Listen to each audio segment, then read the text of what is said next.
Magandang hapon mga batchmates at classmates. Ngayong hapon, makakasama natin ang isang alumni from the College of Economics and Management. Walang iba kundi si Mr. Dexter Iglesias. Sir Dex, pwede po ba kayong bumati muna sa ating mga fellow alumni na nanonood ngayon? Good afternoon, Ma'am Polly. Good afternoon, mga fellow alumni ng UPLB. Ako si Dex Iglesia. Ayan, maraming salamat Sir Dex sa pagpapaunlak sa amin dito sa Tatak UPLB segment. So unang-una muna, pwede niyo po ba kaming kwentuhan sir? Bakit po ba niyo kinuha ang BS in Agribusiness Management during your undergraduate years? Ano bang kwento behind this? Nung natandaan ko yung aking grade 6 teacher, tinanong kami, ano ang gusto mong maging when you grow up? I told her, marami akong nilagay. But specifically, ang pinaka talagang tumatak sa puso ko, gusto ko maging businessman. So yung businessman na yon, I ended up, kumuha ko ng isang business course sa UPLB, which is yung BS Agribusiness Management. And from there, I embraced it. Lahat ng pwede ko matutunan ay inabsorb ko talaga siya. Bata pa lang ako, hindi ko alam bakit nung grade 6 ko naisip na gusto ko maging businessman. Wala sa mga family members ko or sa mga kamag-anak ko ang businessman. Most of my pinsan or mga tito, tita were professionals like nurses,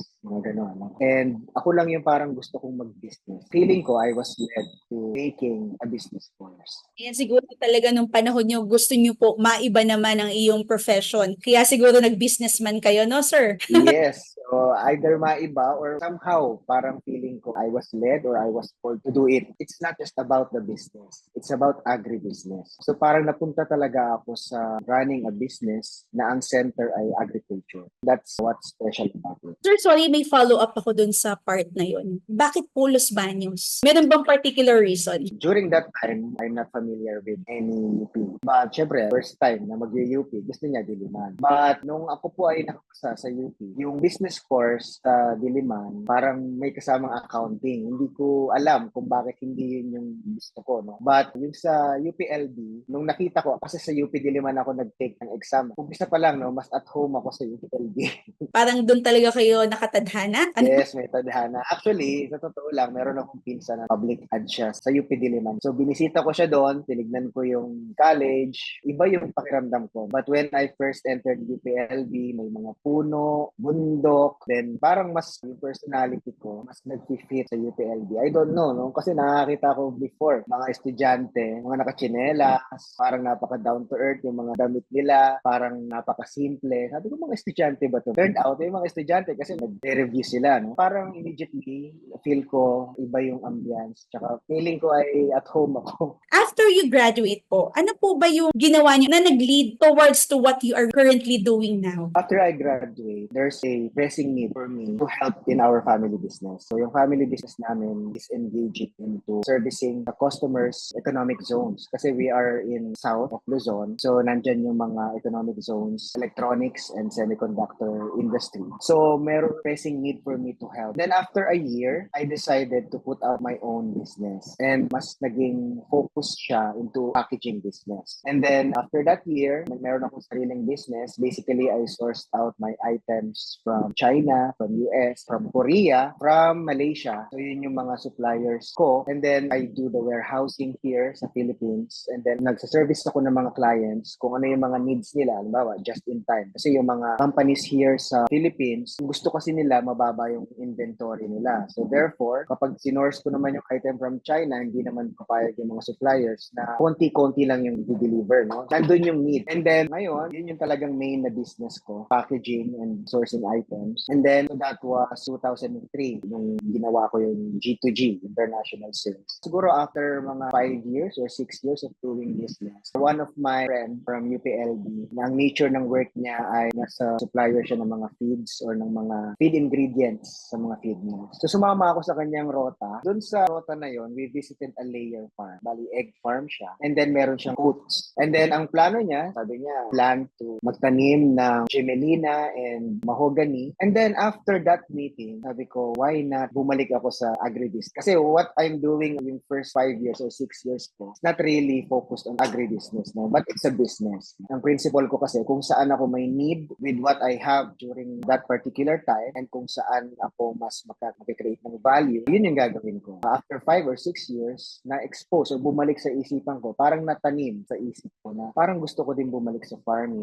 gusto kong mag-agribusiness na. Yun ang aking kwento. From business, nag-agribusiness. So in 2008, nag-decide kami, bumili kami ng farm sa Malvar. It was a coconut farm. And then after that, doon na nagsimula yung aking agribusiness venture. Turned out, ang hirap pala, no? Yung mga struggles, hindi pala porque ito ay meron kang technical know-how, running a business. Per industry, iba-iba. Yun yung isa sa mga na-appreciate ko. Yung mga tinuro ng UPLB, especially ng College of Economics and Management. Napakalaking part nila kung nasaan ako ngayon. Sa inyo po ba, paano po ba nakatulong ang UPLB, most particularly ngayon, Sem, para hanapin yung career path na tinatahak niya ngayon? First and foremost, nakatulong yung SEM. Unang-una, discipline. Kasi yung discipline, our professors inculcated the value and yung discipline talaga. During that time, nung kami po ay pumapasok, kung hindi ka ready, halimbawa, hindi mo nabasa yung cases, mas mabuti pang hindi ka na lang pumasok kasi mapapahiya ka talaga. So, you have to come prepared. In every situation, you have to be ready. Yun yung isa sa mga value na naituro sa akin ng mga professors ko before sa SEM, sa agribusiness. You have to come prepared kasi ang sabi nila, the opportunity kapag lumapit sa iyo, kung ikaw ay ready, mas makaka-react ka, mas makakagalaw, mas mabilis ang iyong reaction time. Meron kang prepared mindset. So isa yon sa mga natutunan ko sa SEM, sa UPLB. Pangalawa, yung network. Napakaganda po ng network ng UPLB. Marami po ako mga kaibigan na nasa network ng UPLB, especially nung bumalik po ako sa agribusiness. Lahat na mga kausap ko sa government, lahat na mga kausap ko sa agriculture, sa DA, almost entire of them galing sa UPLB. So meron ka na agad na parang connection with them. Yun yung isa sa mga nakatulong sa akin. Yun yung mga bagay na naituro sa akin ng UPLB at ng SEM. Pero napakadami pong naitulong sa akin ng SEM. I believe so, sir. Kasi para makaput up ka ng iyong agribusiness, ano nga pong tawag niyan? Iglesias Farm? Tama po? Iglesias Farms. Bigyan lang ito ng short story. When we visited nga yung farm ng aking friend, so immediately, bumili kami ng coconut farm. Ang gusto ko lang ay magkaroon ng kambing. So a dairy farm. Eventually, gusto ko rin magkaroon ng layers. So ginawa ko, nagsulat ako ng mga gusto kong isulat. So, one of the values din ng SEM, create ng vision. Sa management, kailangan meron kang vision. Sulat mo na agad kung ano yung mga gusto mo and then you revisit the vision every 6 months, every 1 year, hanggang sa na-form siya. So from kambing, napunta ako sa organic. So right now,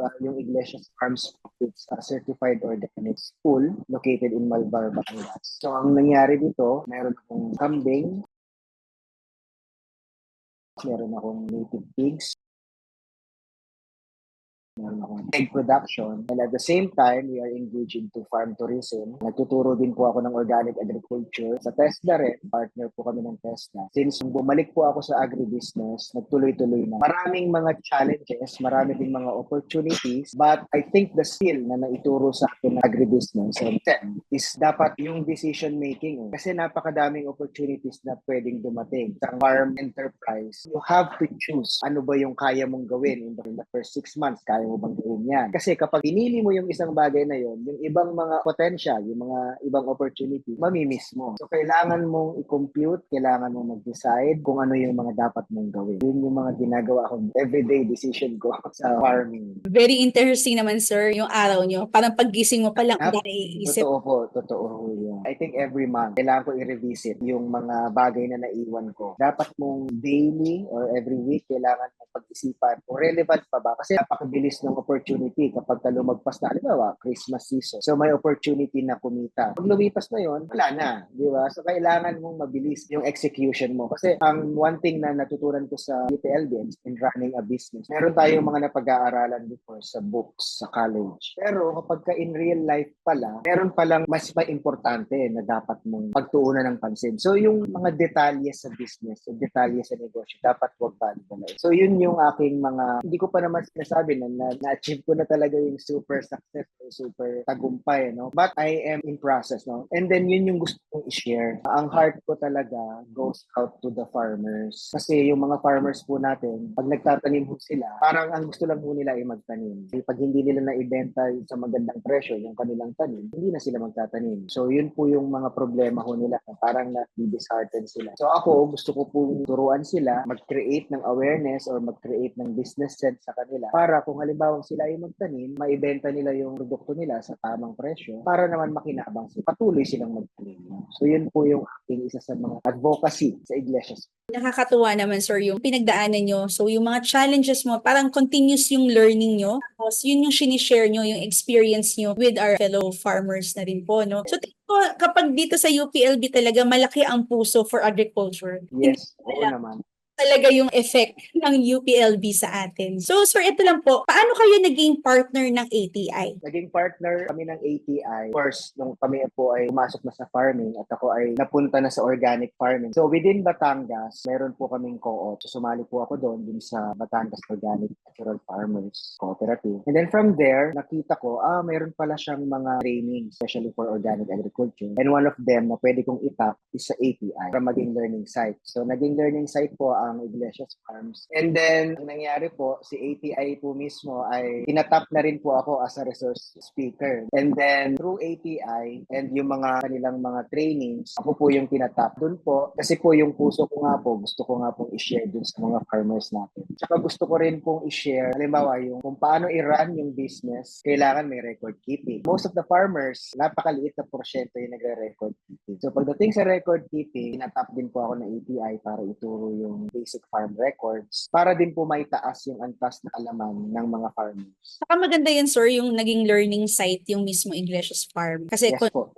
po, nakikita nila na ito talaga nangyayari dito sa farm nyo, ganito yung mga proseso. Tama no, sir? Alam ko yung ATI talaga naghahanap ng mga learning sites kasi maganda yung talagang on-site. Nakikita yung mga nangyayari. At least yung mga experiential learnings, medyo makakatulong yun sa learning ng isang farmer or kung sino man yung gustong matuto sa mga farm businesses. At saka organic farming po yung focus. Yes, ma'am. Yes, ma'am. Organic farming. In fact, ang Iglesias Farms po ay, yun nga po, certified organic farm na. Kami po as a whole ay nagsicertify na po ng mga organic farms within Batangas through PGS or Participatory Guarantee System. Kami po, yung mga farmers po na talagang nagpa-practice ng organic farming, pwede pong lumapit sa amin. Tapos isi-certify po namin sila kung nakita ko po na yung practice nila, yung record keeping nila ay sapat. So, isa po yun sa mga ginagawa po service sa Batangas.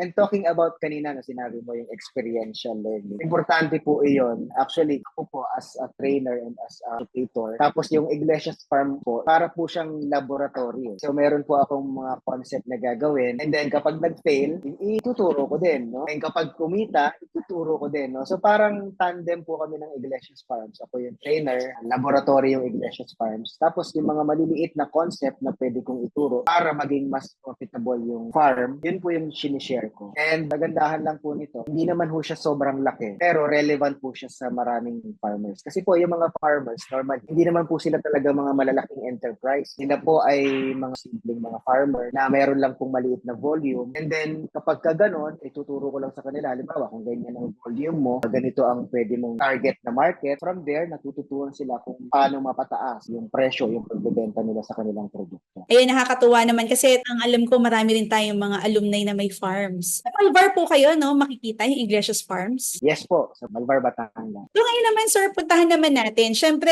as ordinary people, katulad ko, how can we help in finding solutions for food security? Kasi nabalitaan namin, sir, ang food security ay isa sa inyong advocacy. Tama po ba? Yes po, ma'am. Food security. Nung ma-realize ko, nung ako ay nag-farm, one of the inspiration ko kung bakit ako nag-farm is food security. Firstly, syempre sa family ko, para may kainin. Kung ano man mangyari, ramdam po namin ito nung nag-pandemic po kami. Tumaas ang presyo ng mga gulay, ang hirap ng movement. So, naramdaman po namin yung advantages ng magkakaroon ng farm. So sa food security po, meron po akong dalawang approach. Number one po, yung individual. Kasi kailangan po natin as individual, yun nga po yung ginagawa ko. Pag food security po kasi, kailangan po marami pong magtanim. Kasi napakadami pong land area sa Philippines. Pero hindi po siya natataniman. Kasi nga po, yung mga farmers po, hindi nagtatanim. Bakit po hindi nagtatanim ang farmers? Kasi po, nandyan po yung hirap, magdi-dishearten sila kasi yung produkto nila ay mababarat. Yun ho ang isa sa mga ginagawa ko. Kaya po nagte-training ako para po matulungan yung mga farmers. Kumbaga, sa pangmalakihan na scale, ang ginagawa po namin bilang kooperatiba para po to cater to institutional buyers. Sa ngayon, may mga lumalapit po sa amin, especially now na kami po ay na-certify na organic yung aming produce. So marami na pong lumalapit sa amin. But kung kami lang po, hindi namin kayang supplyan yung mga malalaking buyers na yun. That's why we do as a co-op, ginagawa namin, gusto namin maparami yung mga certified na organic farmers. Kailangan lang muna yung makatulong. Siguro maipapayo ko, start with what you have. Kung ano yung meron ka, cultivate your own backyard, start with what you have, kung anong pwedeng gawin para po makatulong tayo sa food security. May nagtanong sa akin, paano ako makakatulong sa food security? Wala naman akong farm. Hindi mo kailangan magkaroon ng farm. Ang kailangan mo is maging catalyst or enzyme. Kumbaga kailangan mo maging catalyst. Kasi marami po tayo mga farmers na may mga tanim. And then, dito sa tanim nila, marami naman mga may nangangailangan. So, you bridge the gap. Yun yung opportunity ng agribusiness. Kaya nga po gustong-gusto ko yung course ko kasi napaka-relevant po siya. Napakalawak ng pwede mong masukin and then napaka-relevant po niya. Tama, sir. Kung tutuusin, talagang yung sinabi nyo, no, nag-struck sa akin, start small. Kung ano yung meron ka, doon ka mag-umpisa. Then also, we bridge the gap. So, para kung makatulong man tayo in our own little way, malaking bagay na yan. Kasi di ba yung mga maliliit na bagay na sinisimula ng actions natin, eventually kasi it will speak volumes at makakatulong din sa iba. Hopefully, maging okay po na talaga tayo sa food security kasi may problem talaga daw po sa Pilipinas pagdating sa food security. And with someone like you na pwede pong tumulong sa atin at magpaalala sa ating mga fellow countrymen na do their part,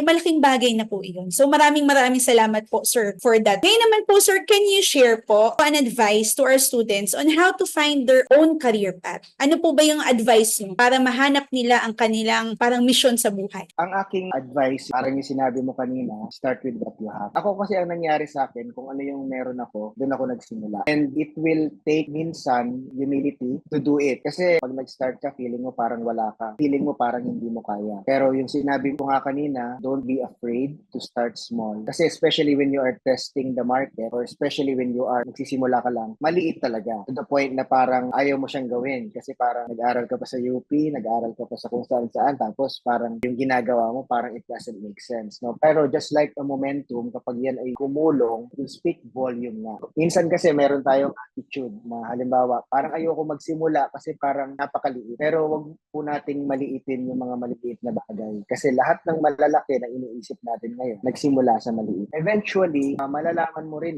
parang ito pala yung calling mo. Parang dito ako magkakaroon ng oneness sa iyong heart, sa iyong mind. Tapos, kumbaga, i-analyze mo na rin. Ano ba ako dati? Dati inisip ko maging businessman. Tapos, bigla nakabili ako ng farm. Tapos, nag-aaral ako sa UPLB. So, maitatahi-tahi mo na siya. Hanggang sa malalaman mo na, ito na yung gusto kong gawin sa buhay. Ito na yung dapat kong gawin. Ano? Kaya ang importante doon, number 1, don't be afraid. Start small. Number 2, attitude. No? Kailangan tama po yung attitude natin. Yung attitude natin, yung pananaw natin, kailangan maganda yung approach natin sa mga bagay. Especially sa business, hindi yan laging okay. May mga times yan na parang hirap, minsan may palugi, minsan super lugi, but you have to try new things. You just keep on improving. Baka mali ang market, baka mali ang packaging. Don't be afraid to try. It comes with attitude, no? Yung attitude, lahat na ho yun. Humility, yung tenacity. Number 3, siguro mindset. Importante po yung mindset na kung ano yung isipin mo, yun ang mararating mo. So yun po, I take it into heart. Binabantayan ko kung ano yung iniisip ko. Kasi kapag may negative na pumasok sa isip ko, fortunately and unfortunately, yun ang magiging ako. Kaya talagang dapat yung mindset ay tama. Kapag halimbawa ako, ang mindset ko ay, no, kaya ko yan. Kaya ko yun. So importante po, dapat magkaroon po tayo ng tamang mindset. Ulitin ko, number 1, don't be afraid. Start with attitude and proper mindset. Talagang tatlo lang talaga. Oo, sabi ka 3 lang Baka pag-4 hindi mo. Practical na po at tingin ko malaki may tutulong na po yun para yung ating mga students maisip nila walang formula ng perfect career path. Meron lang talagang swerte na from the start alam na nila yung gusto nilang gawin. Merong iba na talagang maraming challenges pang dinadaanan bago nila mahanap ang kanilang true calling. Thank you very much, sir, for that advice to our students. And I think it's helpful din sa ating mga fellow alumni. Magagamit din nila po yung inyong advice. So ayan, sir, maraming pong salamat sa inyong pag-share ng inyong buhay, kung anong ginagawa nyo ngayon, yung backstory kung bakit agribiz ang ginawa nyo. At tingin ko malaki po talaga ang naging role nito sa buhay nyo kasi hanggang ngayon, gamit na gamit nyo po yung lahat ng natutunan nyo dito sa College of Economics and Management. Ngayon po, sir, ito na po yung favorite part namin. Yung marinig po namin yung tatak shoutout ng ating fellow alumni. So, Sir Dex, pwede ba namin marinig ang tatak shoutout mula sa inyo? Ako si Dex Iglesias, certified Batak UPLB.